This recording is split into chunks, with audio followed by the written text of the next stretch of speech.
bahwa hadirnya corona ini jangan hanya disikapi secara logis, sehingga kita takut, mohon maaf, secara berlebihan. Kita saat ini suasananya mencekam, padahal kita orang yang beriman. Kita boleh menyikapi corona ini dan harus menyikapi corona ini secara logis, dengan mengikuti petunjuk-petunjuk ahli kesehatan atau ahli sanitasi, yaitu dengan pola hidup bersih tadi. Di tengah-tengah itu antara lain adalah memilah-milah mana yang wajib, mana yang sunnah. Jumatan ini wajib, maka mari tetap kita Jumatan.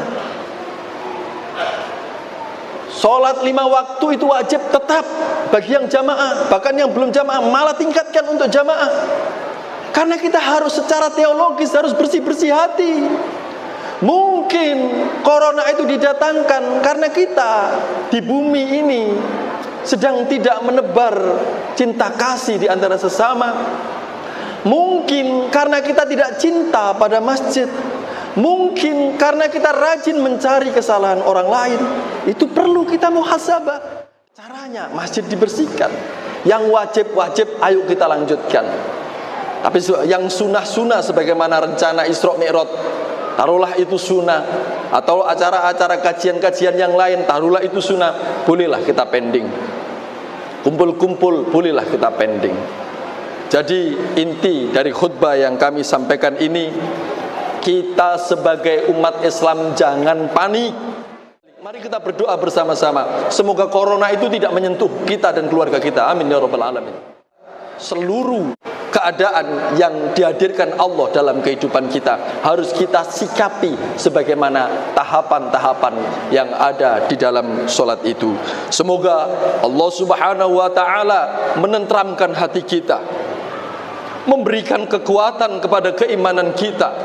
Adanya musibah ini semoga semakin meningkatkan ketakwaan kita, semakin meningkatkan persaudaraan kita. Caci maki di Indonesia ini segera berhenti. Pemimpin-pemimpinnya semoga adalah pemimpin-pemimpin yang beriman, yang membawa negeri ini menjadi negeri yang baldatun thayyibatun wa rabbun ghafur. Alhamdulillahilladzi ja'ala fil akhirati daral qarari was surur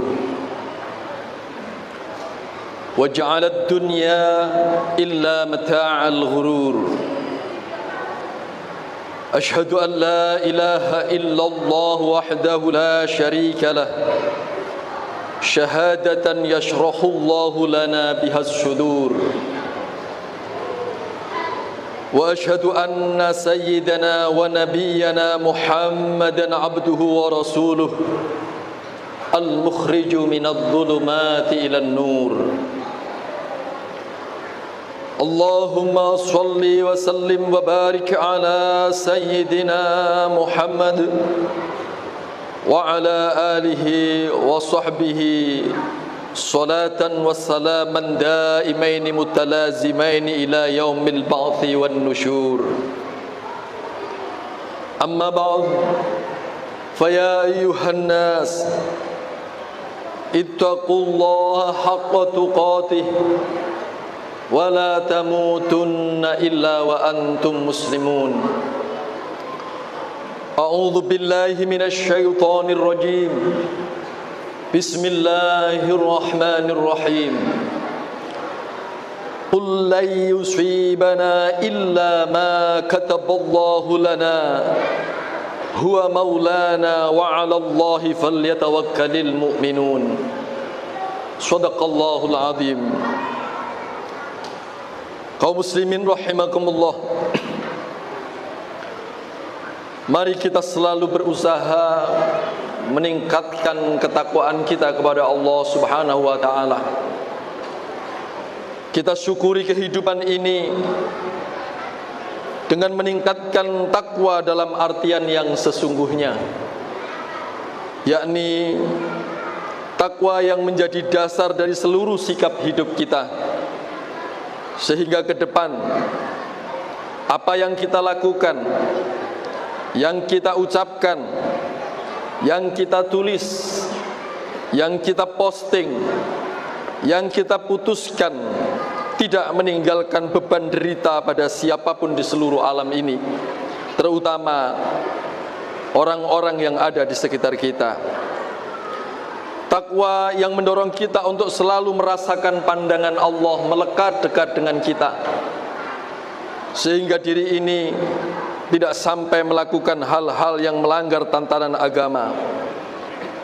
Semoga dengan begitu Allah Subhanahu wa ta'ala memberikan keberkahan pada hidup kita, memberikan kesejahteraan, keselamatan dunia akhirat. Amin ya rabbal alamin. Kaum muslimin rahimakumullah, menyikapi virus corona yang sedang jadi momok dunia, kita diajarkan melakukan antisipasi secara logis dan teologis, atau yang gatuk secara logika dan akidah. Secara logis, virus berawal dari budaya kurang bersih, sehingga perlu diantisipasi dengan perilaku yang bersih. Para ahli kesehatan telah menginformasikan bahwa virus corona itu termasuk virus sampul yang berada dalam gelembung, dan gelembung dari setiap titik virus corona itu sangat takut pada pelarut lemak, pada deterjen atau yang sebahasa sabun.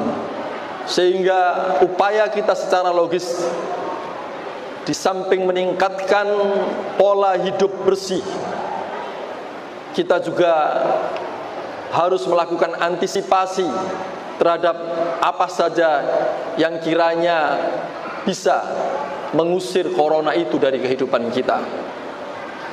Secara teologis atau tauhid, kita sebagai umat Islam, setiap ada musibah datang diajarkan bahwa musibah datang itu ada 3 kemungkinan, minimal ada 3 kemungkinan. Pertama, itu adalah ujian.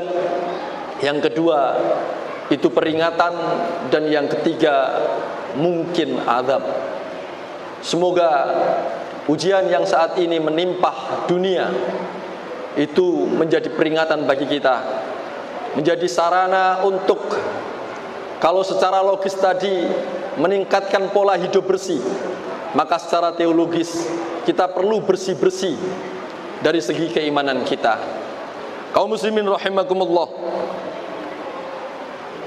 akhlak menyikapi apapun yang terjadi dalam kehidupan ini, sesungguhnya kita diajarkan dalam seluruh perintah wajib yang disampaikan kepada kita. Misalkan sholat. Sholat itu baik gerakannya, bacaannya, makna yang dikandung, semuanya bisa kita jadikan sebagai prinsip dalam menyikapi kehidupan ini, selain juga sebagai doa kita kepada Allah Subhanahu wa ta'ala. Misalkan kita ambil contoh gerakan di dalam sholat itu, ada iftitah.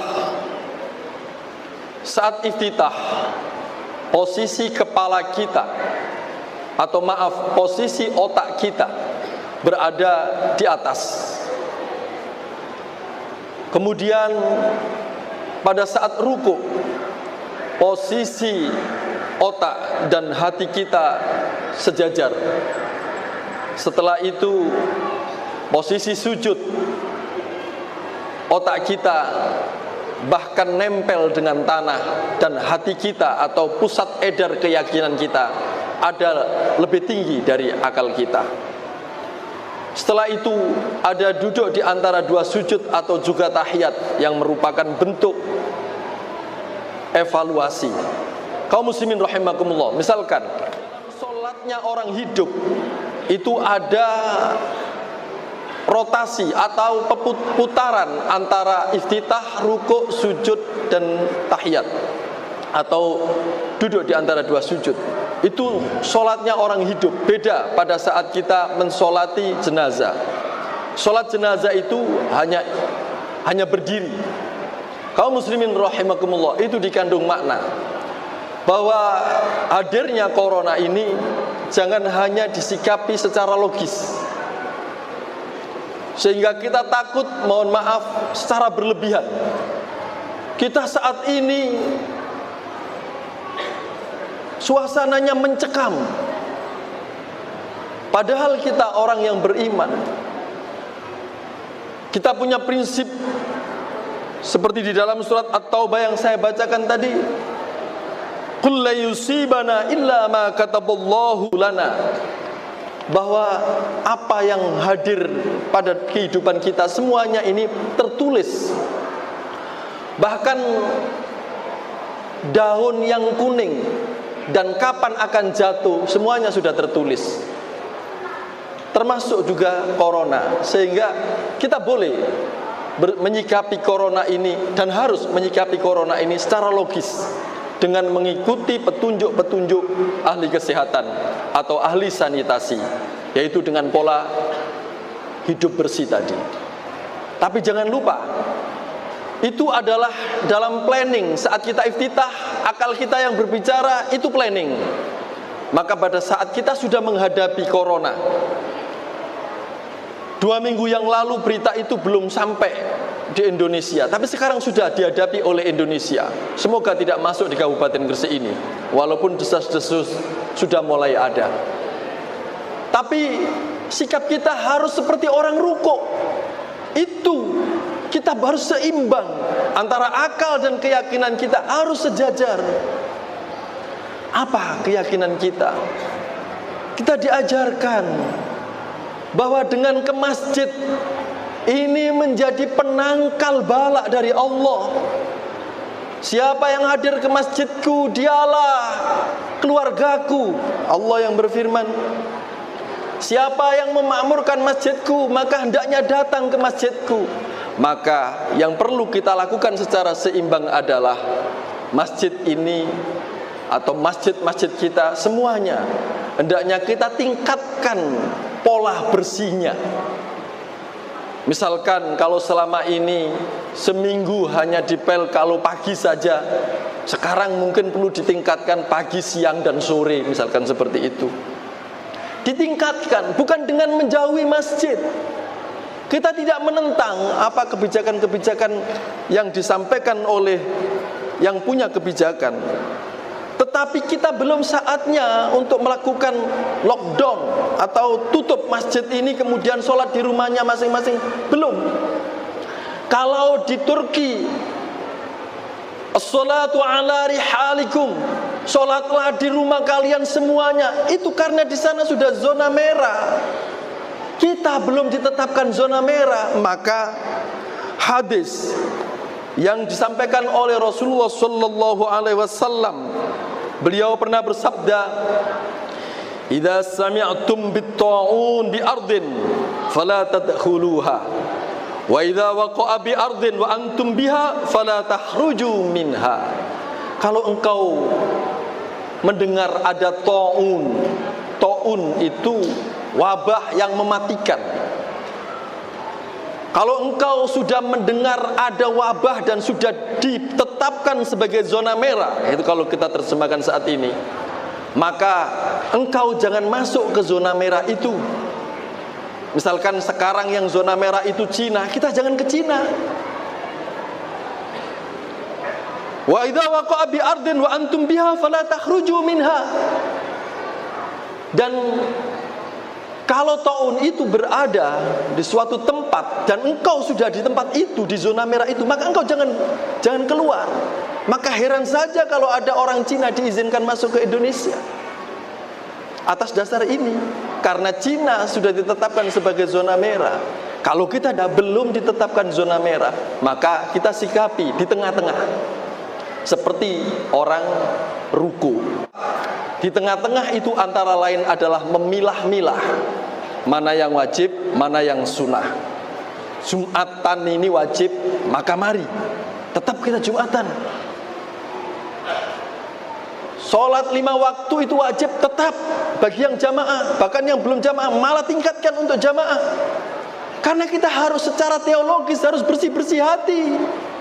Mungkin corona itu didatangkan karena kita di bumi ini sedang tidak menebar cinta kasih di antara sesama. Mungkin karena kita tidak cinta pada masjid. Mungkin karena kita rajin mencari kesalahan orang lain. Itu perlu kita muhasabah.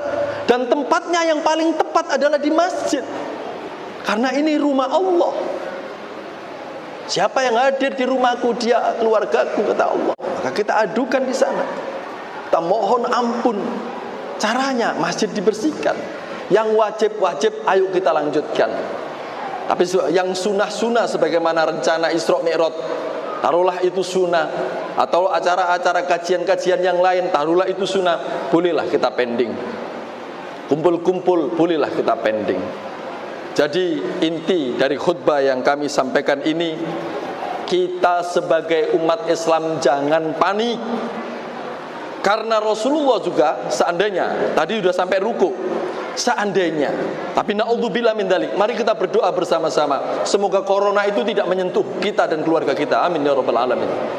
Maka seandainya dengan upaya masjid sudah dibersihkan, diri kita sudah dibersihkan, sudah meningkatkan kebersihan hati, sudah kita bersihkan, kok delalah kena corona, ya kita kembalikan bahwa kullu yusibana illa ma kataballahu lana, bahwa itu sudah ditulis oleh Allah.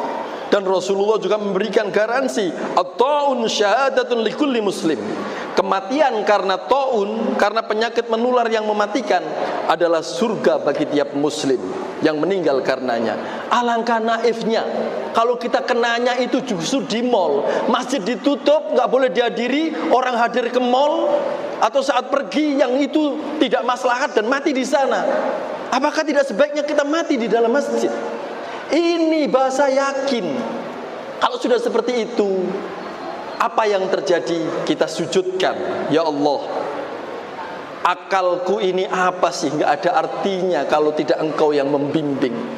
Tidak ada hebat-hebatnya ya Allah. Maka kini aku sujudkan. Aku percaya ya Allah, yakin diangkat. Apapun keputusanmu adalah yang terbaik. Kemudian ada evaluasi.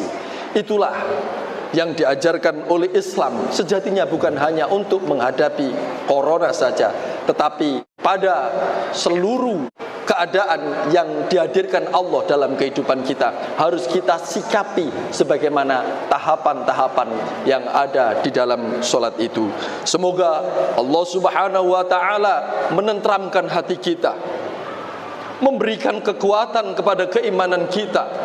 Adanya musibah ini semoga semakin meningkatkan ketakwaan kita, semakin meningkatkan persaudaraan kita. Caci maki di Indonesia ini segera berhenti. Pemimpin-pemimpinnya semoga adalah pemimpin-pemimpin yang beriman, yang membawa negeri ini menjadi negeri yang baldatun thayyibatun wa rabbun ghafur. Ihdinas siratal mustaqim, siratal ladzina an'amta 'alaihim ghairil maghdubi 'alaihim waladdallin. Allah